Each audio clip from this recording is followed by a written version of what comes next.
Have you ever stopped to think that maybe there are words of Jesus that you've heard your whole life, but never really faced? Not because they are too difficult, but because, if they were explained in the right way, they would break a lot of things inside us. They would break certainties. They would break the false peace of an automatic faith. And perhaps that's why they are almost never opened in the pulpit with the depth they deserve.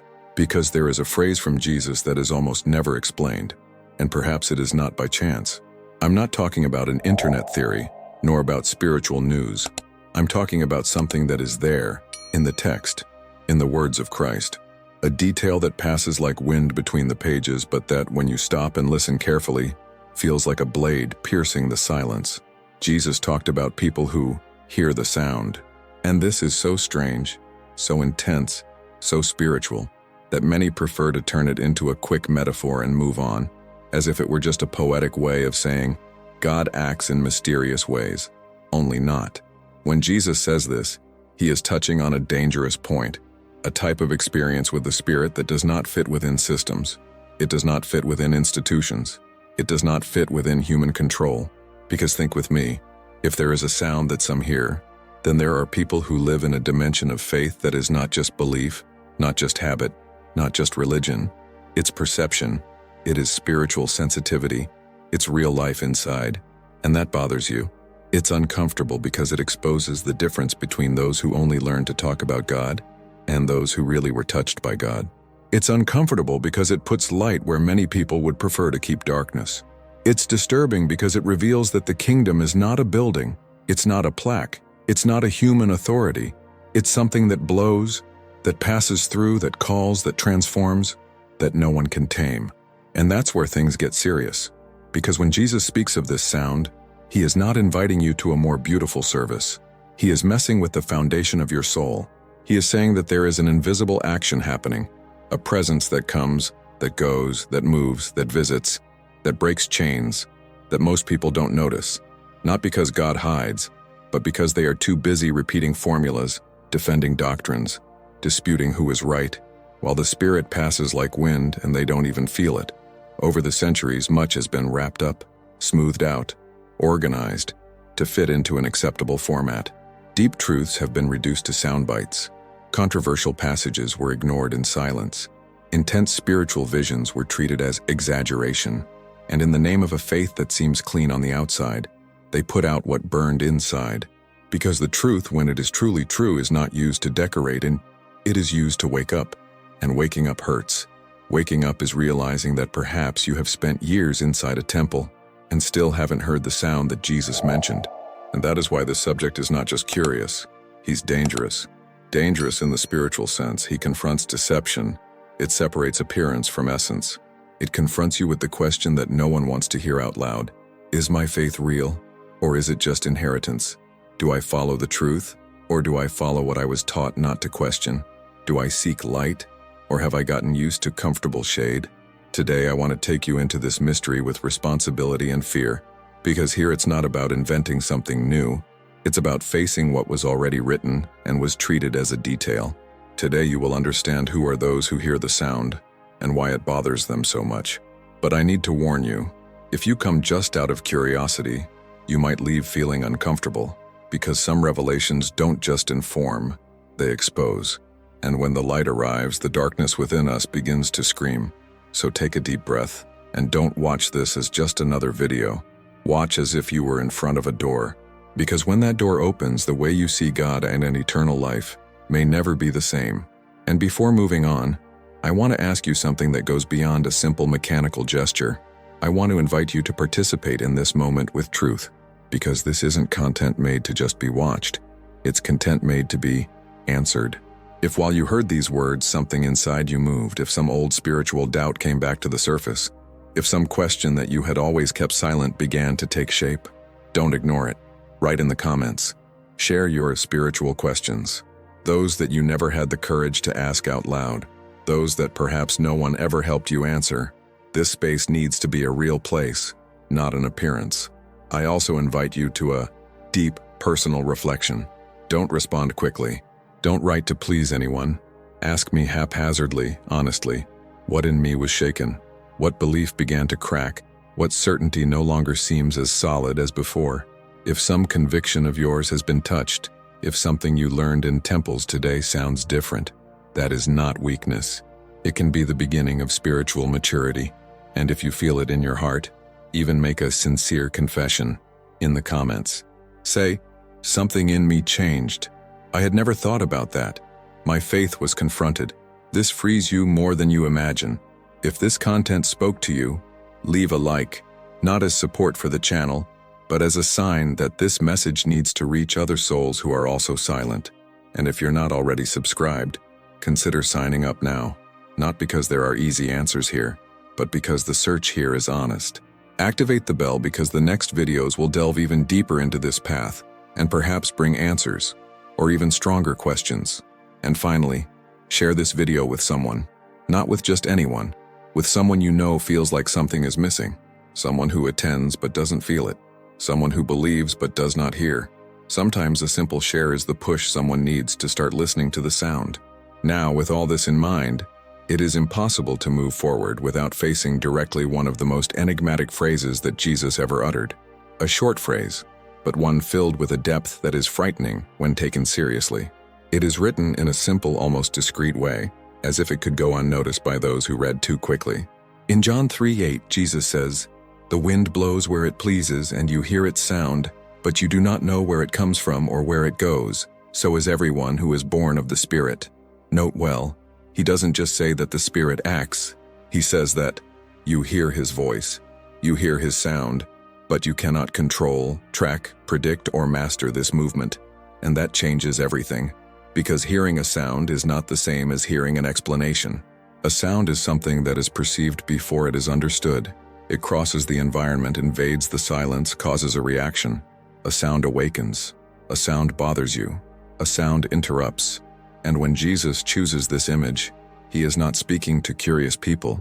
He is speaking to someone deeply religious, someone who knew the law, someone who lived within the spiritual system of his time. Nicodemus was not ignorant. He was a teacher in Israel. And even so, faced with this speech, he is floored. Because this statement by Jesus does not strengthen human structures, it dissolves illusions of control. By saying that you hear the voice, but you don't know where it comes from or where it's going, Jesus is revealing something disturbing. God's true action is not subject to the boundaries of organized religion. She does not ask permission from institutions. She does not follow calendars, positions, or spiritual titles. She blows, she passes, she calls, and only a few realize it. This raises a question that spans centuries and reaches us today with the same force. If there is a spiritual sound that can be heard, why have so many never heard anything? Is the problem in the sound, or in the spiritual deafness that we have learned to normalize?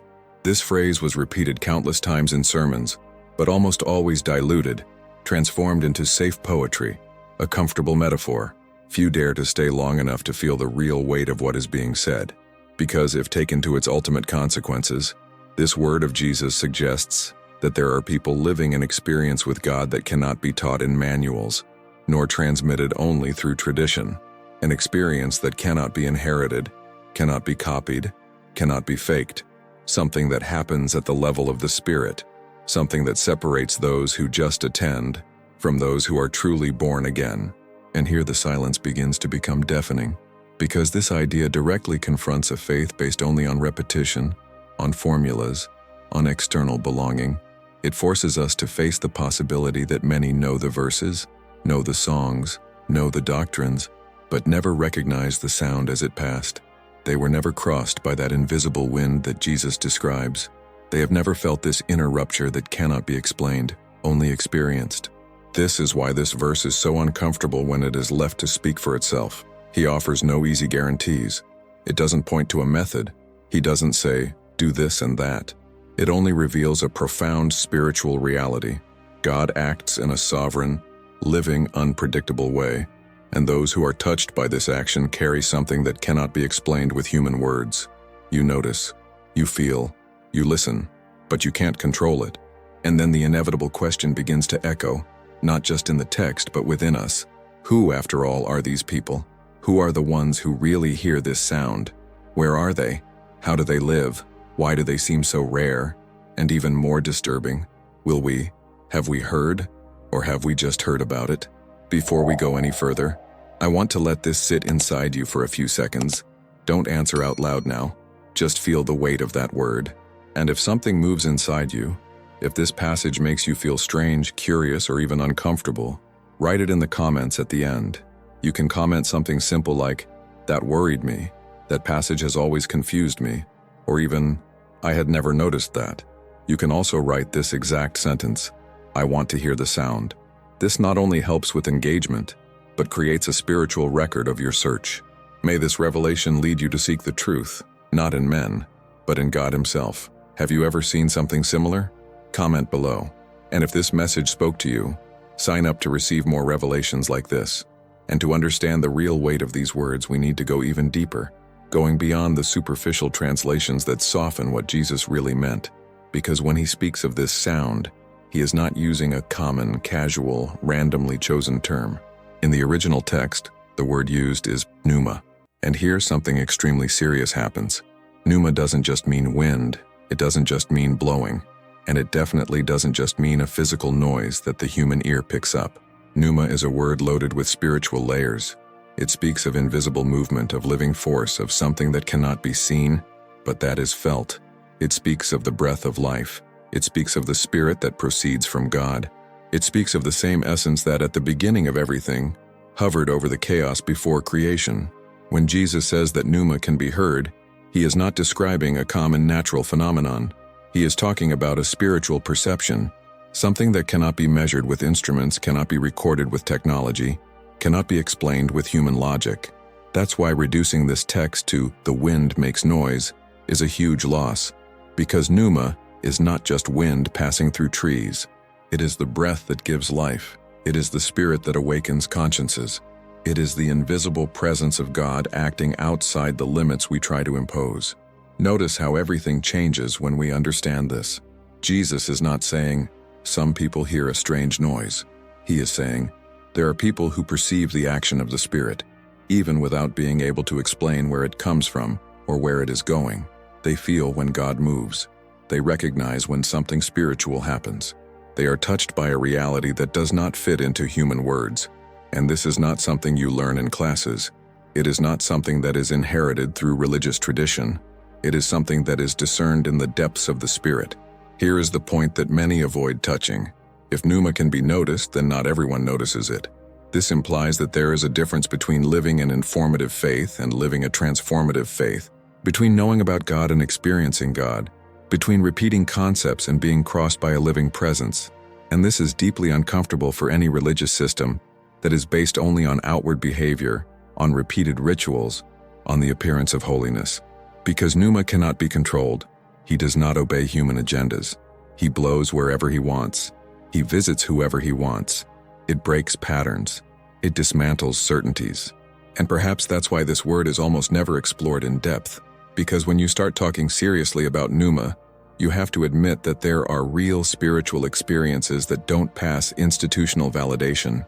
You need to admit that the Spirit of God is not tied to human buildings, positions, titles, or hierarchies. You have to admit that there are simple people, invisible to the eyes of the religious world, who perhaps hear this sound much more clearly than talkative leaders. And this threatens structures. This exposes deceptions. This reveals that not all faith is alive, and that not all spirituality is real. When Jesus chooses this word, He is inviting the listener to step out of superficiality. He is saying, in essence, there is something happening right now at the level of the Spirit, and only those who are sensitive to it notice it. Only those who are not anesthetized by dead religion realize it. Only those who did not exchange the sincere search for truth for spiritual comfort realize it. And this leads us to a question that you won't want to silence, a question that perhaps you have never allowed yourself to ask with total honesty. What if Jesus was talking about something spiritual that few can perceive? What if that sound has always been there, but most people have learned to ignore? Because perceiving pneuma requires inner silence. It demands humility. It requires a willingness to be confronted. It requires giving up the illusion of control. And maybe that's exactly what's missing. Perhaps the problem was never the absence of God, but an excess of human noise. Too many voices, too many rules, too many doctrines, and little room for the Spirit blow freely. The pneuma doesn't scream. He crosses. He doesn't force it. He invites. And those who are too busy defending certainties often don't notice when the truth passes by. As you listen to this, something inside you may begin to move. A slight discomfort, a deep curiosity, or even an old memory of a moment when you felt something you could never quite explain. If this happened, don't ignore it. At the end, write in the comments. You can comment simple phrases like, "That made sense to me," "I felt something strange listening to that," or even just write pneuma. Some prefer to comment, "I want to discern the Spirit." These words create connection, create community, and help others who are experiencing the same silent awakening. May this revelation lead you to seek the truth, not in men, but in God Himself. Have you ever seen something similar? Comment below. And if this message spoke to you, sign up to receive more revelations like this. And there is a detail that makes everything even more serious, almost disconcerting, when we look closely at the setting of this speech. Jesus is not teaching this to a confused crowd, nor to simple people who have never had contact with faith. He is speaking directly to Nicodemus, and that changes everything. Nicodemus was not just anyone. He was religious. He was respected. He was deeply knowledgeable about the law, a Pharisee, a master in Israel, a man trained from an early age to interpret the scriptures, memorize commandments, teach others, distinguish what was pure from what was impure. In human eyes, if anyone had spiritual authority there, it was Nicodemus. If anyone knew about God, it was him. And yet, he didn't understand. That should make us stop for a few seconds, because this conversation does not happen by chance, nor with just anyone. Nicodemus goes to Jesus at night, in silence, almost in secret. That in itself says a lot. He feels that there is something different about Jesus, something that does not fit into the religious schemes that he has mastered so well. He recognizes signs, he recognizes power, he recognizes that God is at work there. But recognizing signs is not the same as understanding the Spirit, and it is precisely at this point that Jesus goes straight to the heart of the problem. He does not praise Nicodemus's spiritual resume. It doesn't validate your position. He doesn't say you're on the right path. On the contrary, he speaks of new birth. He talks about pneuma. He talks about something that cannot be learned through study alone. And Nicodemus crashes. A master of the law, unable to understand what Jesus is saying.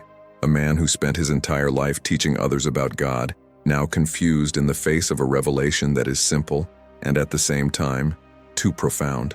This is shocking, because it reveals a truth that many do not like to face. It is possible to be at the top of the spiritual hierarchy and still not realize what God is doing. It is possible to know the texts and not recognize the movement of the Spirit. It is possible to have religious authority and still not have spiritual sensitivity. Jesus does not choose Nicodemus by chance. He chooses precisely someone who represents the pinnacle of religious knowledge at the time, and in doing so, he exposes a gulf between knowing about God and living the reality of God. He makes it clear that the kingdom is not accessed by religious merit, family tradition, or institutional position. The kingdom perceives itself. The kingdom is discerned. The kingdom lives. And this is not automatically available to those who merely occupy positions or repeat doctrines. When Jesus speaks of the wind that blows, of the sound that is heard without knowing where it comes from or where it is going, he is directly confronting the mentality of spiritual control. Nicodemus lived in a system where everything was explained, categorized, organized, where every rule had a commentary, every commandment had an accepted interpretation. And suddenly Jesus introduces something that escapes all of this, something that doesn't fit in boxes, something that does not submit to the logic of religious power, something that requires radical humility, admitting that, despite knowing a lot, we still need to be born again. This is where the phrase gains even more weight. This was not for everyone, not because it was elitist, but because it required inner disposition. It required breaking spiritual pride. It required accepting that titles do not guarantee vision, which position does not guarantee discernment, that tradition does not guarantee spiritual life. Nicodemus represents all those who think that, because they are inside, they already understand everything. And Jesus, with just a few words, dismantles this illusion. Perhaps this is why this conversation is so little explored in depth, because she doesn't just confront obvious sinners, it confronts leaders, structures, systems, old certainties. She confronts people who feel spiritually safe, people who never imagined they could be hearing about God without actually hearing Him. And it's too uncomfortable to be treated lightly. As you listen to this, perhaps something will begin to align within you. Perhaps you will notice that this speech by Jesus is not just historical, she is current. It crosses centuries and arrives exactly where you are now. Because the implicit question remains alive.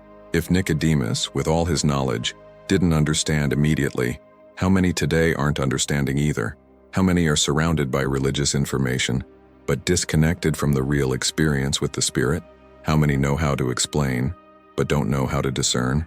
Keep this in your heart as we move forward. And at the end, if this part made you think, leave a comment.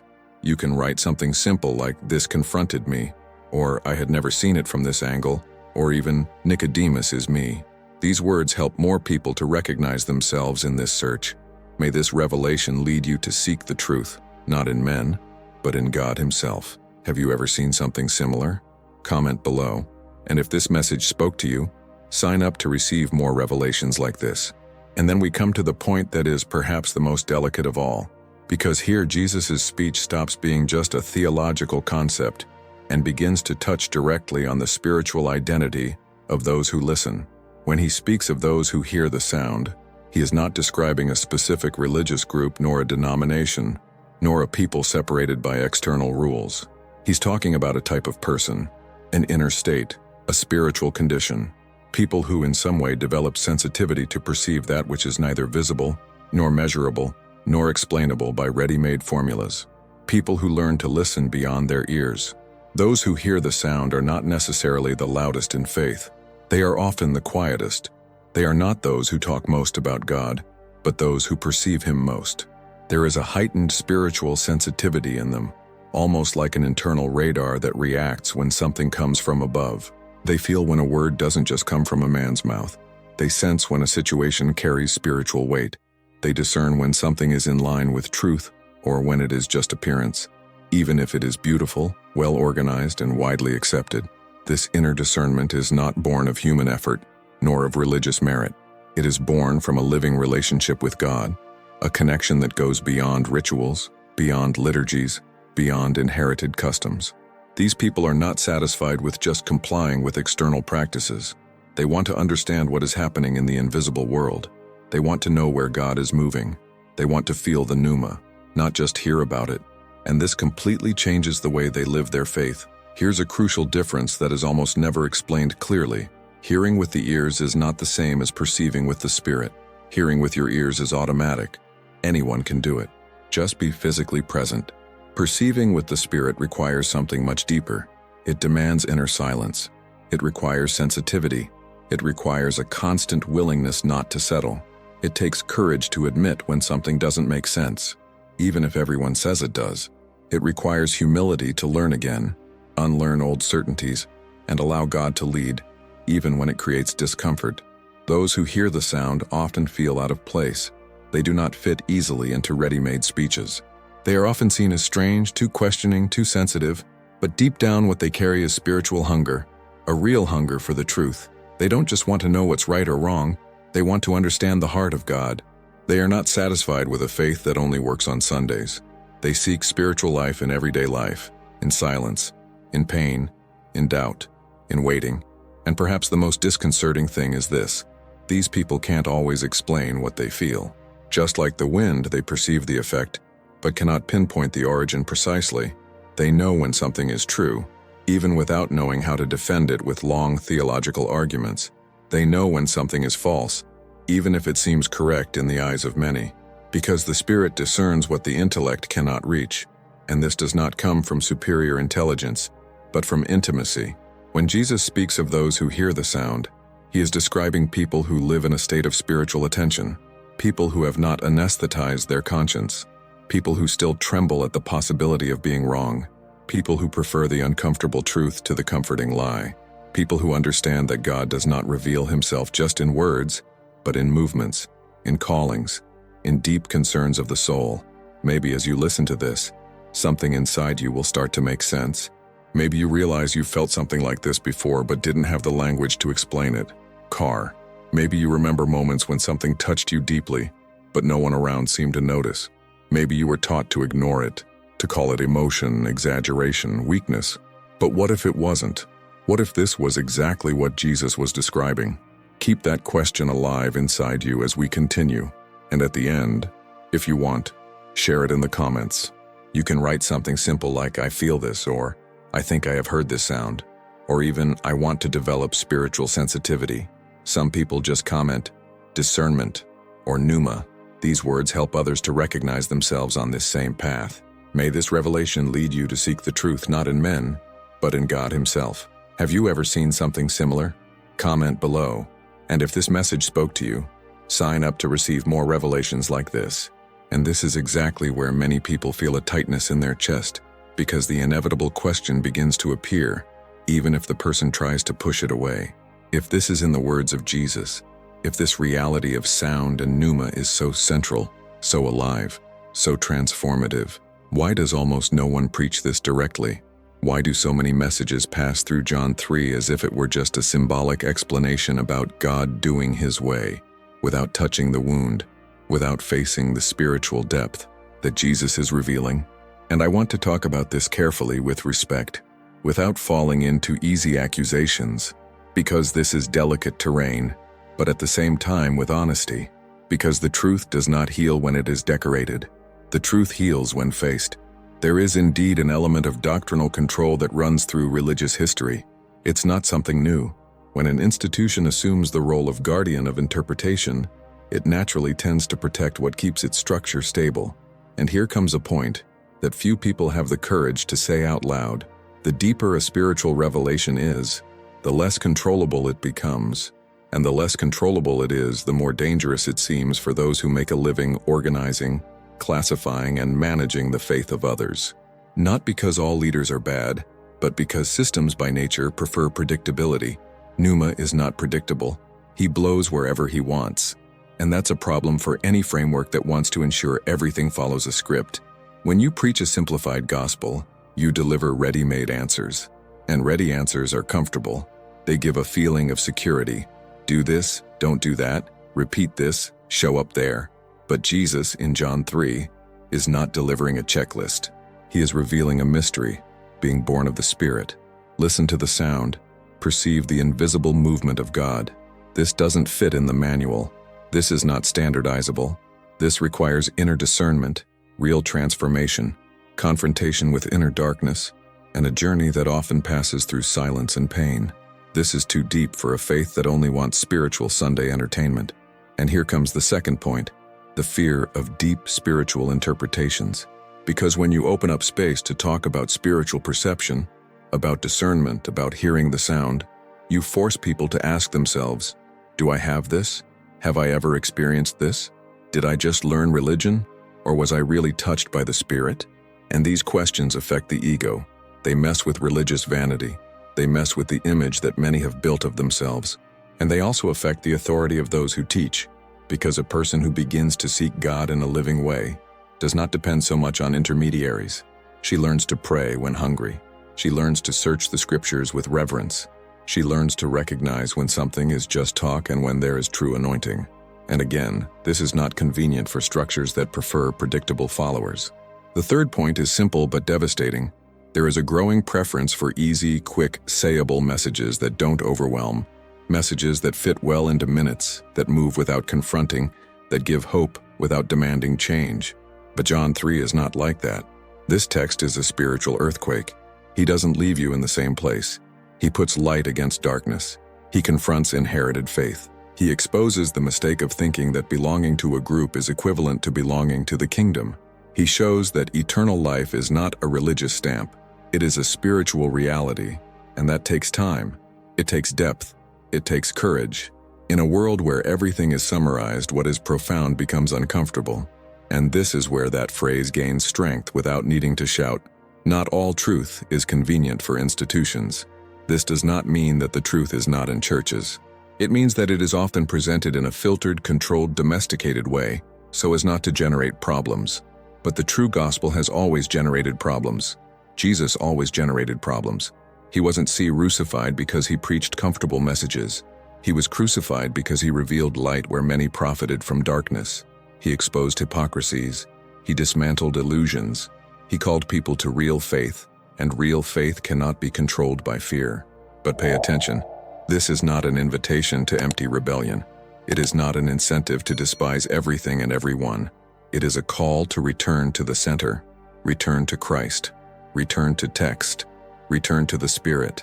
Because when you realize that there are silenced truths, it is not to create spiritual pride as if you were better for seeing them. It is to create humility and hunger. Hunger for God, hunger for discernment, hunger for true spiritual life. And maybe that's why so many people shy away from this topic, because it demands that you stop pretending you're fine just because you're in. He demands that you examine your soul before the light. If you've made it this far, I want you to keep something alive inside of you. This restlessness can be a calling. This discomfort could be the Spirit touching something that was dormant. And the next part goes even deeper, because now the question isn't just why this is barely preached. The question becomes, what happens when someone starts to actually hear this sound, and how does it change everything inside? And before we continue, let me ask you something just now, at the end, so as not to break the rhythm. Have you ever noticed any biblical truth that seems to be avoided, ignored, or passed on too quickly? Have you ever seen something similar? Comment below. If you want, write a short sentence like, I feel that way too, or not all truth is convenient, or even, I want to hear the sound. This really helps engagement and creates a real search engine here in the comments. And if this message spoke to you, subscribe to receive more revelations like this, because from now on the depth will only increase. May this revelation lead you to seek the truth, not in men, but in God Himself. And when we look more closely at the scriptures, we realize that this idea of hearing something that goes beyond physical sound is not born in John 3. It runs through the entire Bible like an invisible thread, discreet but constant. Jesus was not introducing a new concept. He was revealing an ancient pattern that had always been there, waiting for watchful eyes and sensitive ears. That's why He repeated that almost enigmatic phrase so many times, which many hear without really stopping to feel its weight. He who has ears to hear, let him hear. He didn't say that because people were physically deaf. He said it because He knew that most people listen to words, but few realize the truth behind them. This phrase appears as a spiritual warning, a calling, a silent separation between the crowd and real disciples. Because when Jesus says this, He is making it clear that not everyone who is present is really receiving it. Not everyone who follows with their eyes follows with their spirit. Not everyone who hears the voice captures the deep meaning. There is something being said beyond the surface. There is a spiritual layer that only opens to those who are willing to listen with more than their ears. And this same pattern was present long before, in the spiritual calls of the Old Testament. God has always spoken, always, but rarely in the way people expected. He spoke to Samuel while everyone was sleeping. He spoke to Elijah not in the strong wind, nor in the earthquake, nor in the fire, but in a soft, almost imperceptible voice. He spoke to Abraham with a call that required him to leave without knowing where he was going. He spoke to Moses in a forgotten desert, through a bush that burned without being consumed. In all these cases, there was something in common. Many were close, but few noticed. Many lived the context, but few discerned the moment. God was speaking, but not everyone was listening. This reveals something profound and, at the same time, unsettling. Divine communication was never the problem. Human perception has always been. The sky has never been silent.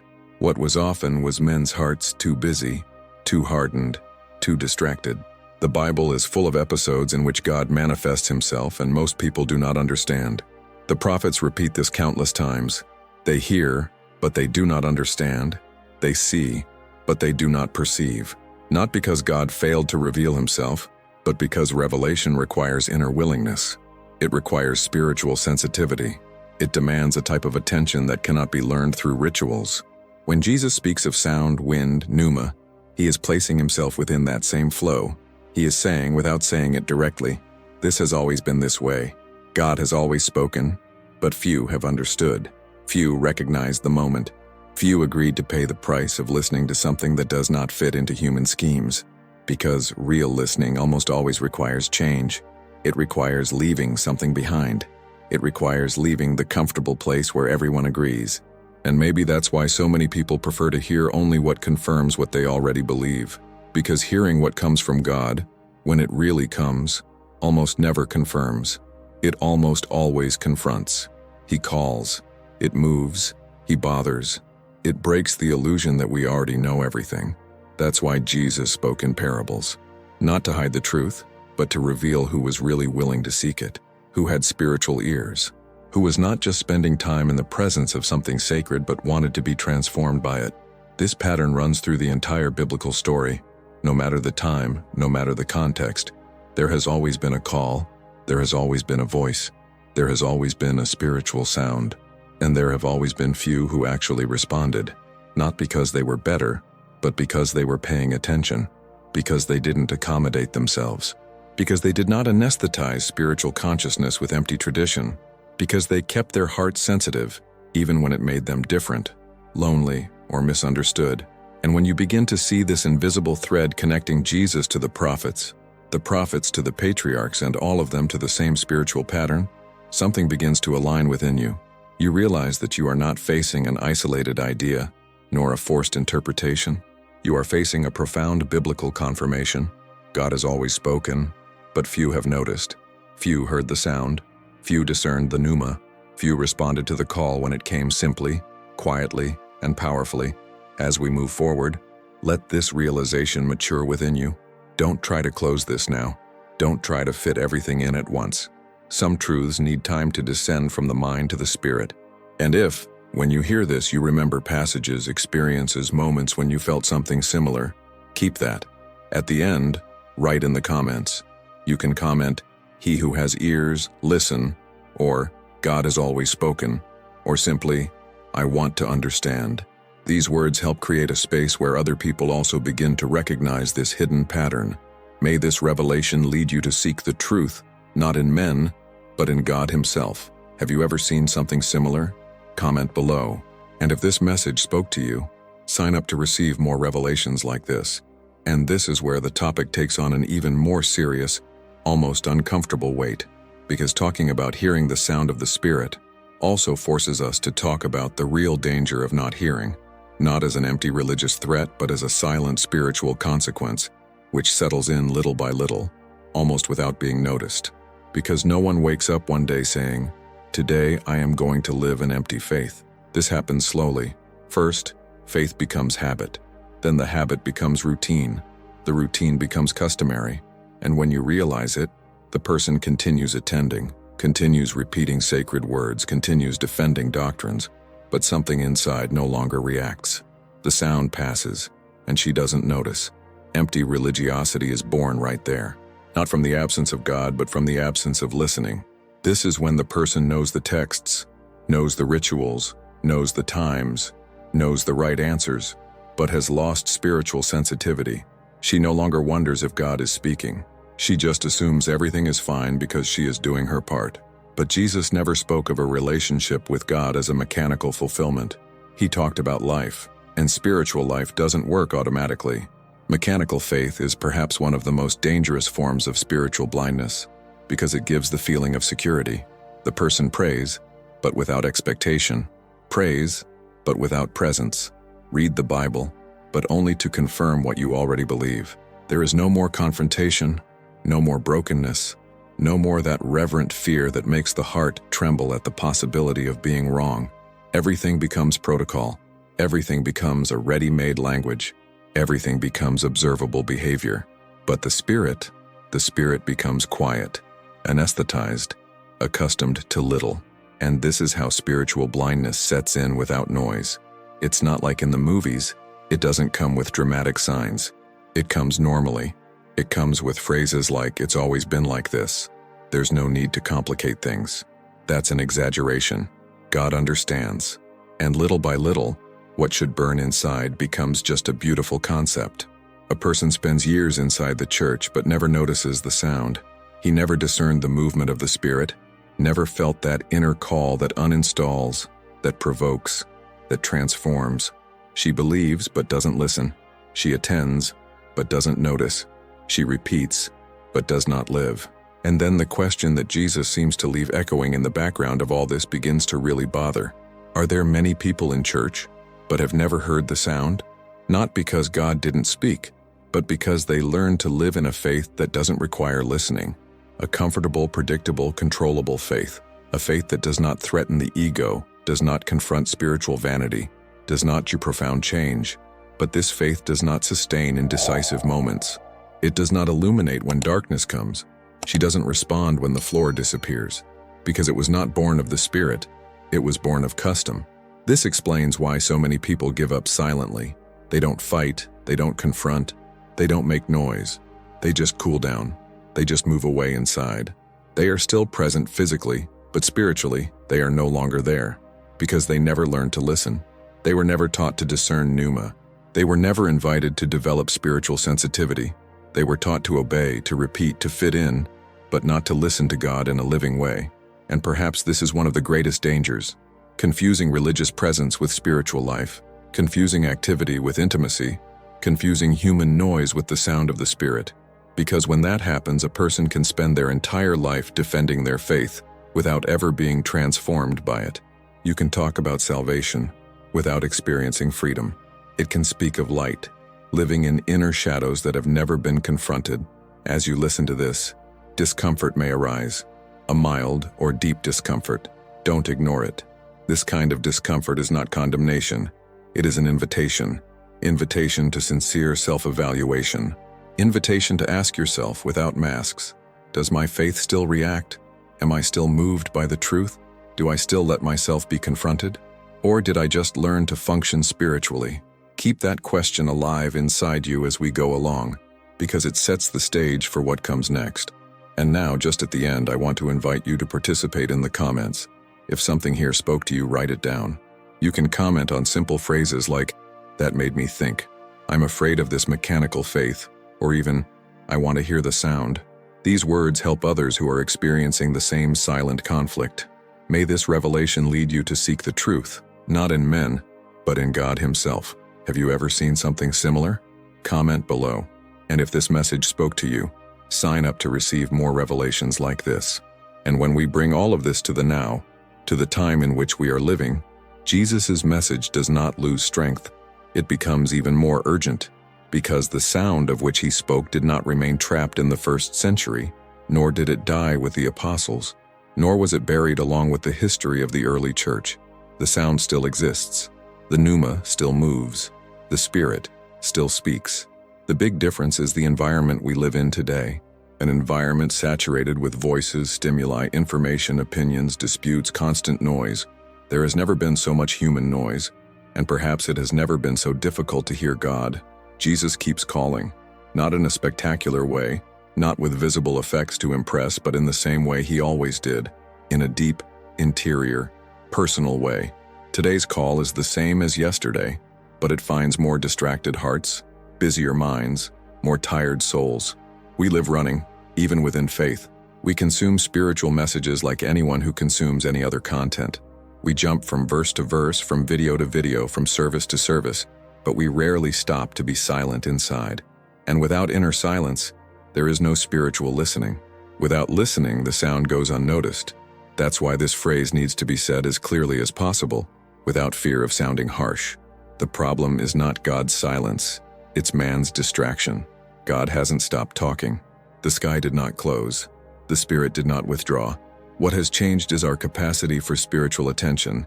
We exchange deep search for shortcuts. We exchange waiting for haste. We exchange intimacy for quick formulas that ease the conscience, but do not transform the soul. And then we say that God doesn't speak, when in fact we no longer know how to listen. Jesus' call today echoes exactly at this point. He is not calling for more religious activities. He is not asking for more speeches, more events, more structures. He is calling for an inner reconnection, for a return to spiritual sensitivity, for an awakening of consciousness that was put to sleep by excessive noise. He continues to say, in different ways, what He said before. Whoever has ears to hear, let him hear. Don't listen to what is comfortable. Don't just listen to what confirms your beliefs. Listen to what comes from the Spirit, even when it confronts, even when it dismantles old certainties. Today, listening to sound means learning to discern in the midst of confusion. It means recognizing when something comes from God and when it just comes from fear, ego, or collective pressure. It means not getting carried away just by what is popular, but by what is true. It means allowing the Spirit to also speak through silence, restlessness, questions without immediate answers. Because God doesn't always speak to calm down. Sometimes he speaks to awaken. And this call is not collective in the sense gone superficial. It is deeply personal.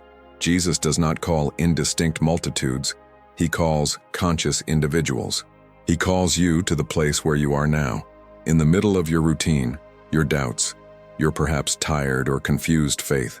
He calls you to stop just listening and start really listening, coming out of the spiritual automatic, to abandon the inherited faith when it is no longer alive, searching again as in the beginning, with hunger, with humility, with fear. Maybe you're feeling this right now as you listen, perhaps not as a clear answer but as a gentle discomfort, a disquiet that is difficult to explain. This could be the beginning of listening, because the sound does not always come as an articulated word. Sometimes it comes as an internal call that says, there is more depth, more true, more spiritual life than you have experienced so far. And this more is not in men, nor in institutions, nor in methods. It is in God, accessible to whoever decides to listen. As we move to the next part, keep this alive within you. Don't try to solve everything now. Don't try to fit this message into something comfortable. Just stay alert, sensitive, available, because when the Spirit finds an attentive heart, he speaks. He always spoke. He will always speak. And now, as I always do at the end, I want to invite you to interact. If this part touched you, write in the comments. You can comment on phrases like, I'm distracted, the sound still exists, or I want to learn to listen. This helps others realize that they are not alone in this quest. May this revelation lead you to seek the truth, not in men, but in God himself. Have you ever seen something similar? Comment below. And if this message spoke to you, sign up to receive more revelations like this. And now I want you to stop for a moment. Don't move forward mentally. Don't think about the next video, the next appointment, the next distraction. Stay here. Because everything that has been said so far converges on a single question. Simple in form, but profound in effect. Do you think you have heard this sound? Or have you only heard about it? This question is not to be answered quickly. She does not ask for an automatic reaction. She asks for honesty. Because listening to talk is easy. The religious world is full of voices, explanations, interpretations, and well-organized speeches. But hearing the sound of the Spirit is another thing. It's something that crosses the soul, that dismantles old certainties, that changes the way you see God, faith, and even yourself. Maybe you spent years believing that hearing about it was enough. Perhaps you have confused spiritual information with spiritual transformation. Perhaps you have learned to recognize the vocabulary of faith, but you have never been taught to recognize the voice that speaks behind the words. And there is no blame in that. There is only one invitation, an invitation that Jesus continues to make today, silently, to those who are willing to listen with the Spirit. Because sound is not a privilege for a chosen few, he is a response to available hearts. The question has never been whether God speaks. The question has always been, who is really paying attention? If you've made it this far, something in you has responded. Even if you can't explain what. Maybe it's a restlessness. Maybe it's a forgotten hope. Maybe it's a discomfort that doesn't let you just carry on like before. This is no coincidence. That's a decision approaching. Because there comes a point in the spiritual journey when you can no longer pretend you didn't hear. Either you choose to continue just repeating what you've always heard, or you decide to really seek out what Jesus was pointing out when he spoke about sound. And searching requires positioning. It requires leaving the automatic mode. It requires admitting that you may need to relearn how to listen. Not in a hurry, not with formulas, not with ready-made answers, but with inner silence, with humility, with spiritual hunger. The sound does not impose itself. He reveals himself. And when it reveals itself, it changes everything. Change priorities, change values, change the way you read the Bible, change the way you pray, change the way you live your faith on a daily basis. Not because you become better, but because you become more aware. That's why I want to invite you now to take a simple but significant step. If this message touched you, don't let it die here. Write in the comments, with intention, with truth. Comment exactly these words. I want to hear. Not as a beautiful phrase, but as a spiritual position. Some people also like to write, I want to hear the sound, or I want spiritual discernment. Choose words that represent your inner decision. This is not for me. It's for you. It's a milestone. It is a record of your search. And if you feel that this content speaks directly to your soul, subscribe to the channel. Now, not by routine, but by purpose, because the next videos will go even deeper into this path. In the next video, I will show Tirke how to recognize this sound in your life, how to discern when it is the Spirit speaking and when it is just human noise, emotion, or fear. Let's talk about signs, spiritual sensitivity, inner practices that help you not miss what God is saying in the noise of the world. Don't treat this as just another piece of content. Treat it like a journey, because once you start really listening, there's no going back to automatic mode. There's more depth ahead. There is more light. There is more truth waiting for those who decide to listen. May this revelation lead you to seek the truth, not in men, but in God Himself. Have you ever seen something similar? Comment below. And if this message spoke to you, sign up to receive more revelations like this.